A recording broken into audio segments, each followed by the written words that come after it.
Chinese national na nagpapanggap na Pinoy, arestado sa Cagayan de Oro City. Si Madeline Villar Moratillo sa detalye ng balita. Mads? Yes, yan na arestado ng pinagsanib na person ng Bureau of Immigration at ng Armed Forces of the Philippines ang isang 38 anyos ng Chinese national dahil sa pagpapanggap na Filipino citizen. Kinilala ni BI Commissioner Joel Anthony Biado ang nasabing dayuhan na si Su Shiyan na naaresto sa Cagayan de Oro City noong Mayo 21. Pero ginit umano ni Shu na siya ay isang dual citizen dahil ang nanay niya ay Filipino at ang kanyang tatay ay Chinese. Pero sa investigasyon, nakitaan umano ng inconsistencies gaya ng hindi kinikilala ng batas ng China ang dual citizenship. Sa Chinese passport naman ito ay Guangdong, China ang lugar ng kanyang kapanganakan pero nakapagpakita siya ng Philippine birth certificate.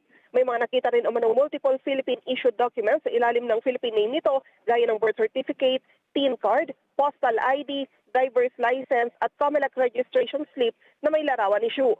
Si Shu ay naaresto sa Cagayan ng pinagsanib na porsa ng AFP, BI at lokal na pulisya. Batay sa record ng immigration, lumilitaw na meron siyang working visa na valid hanggang 2026, patunay na hindi umano siya naturalized Filipino. Maharap si Shu sa paglabag sa Philippine Immigration Act dahil sa pagpapanggap na Filipino citizen.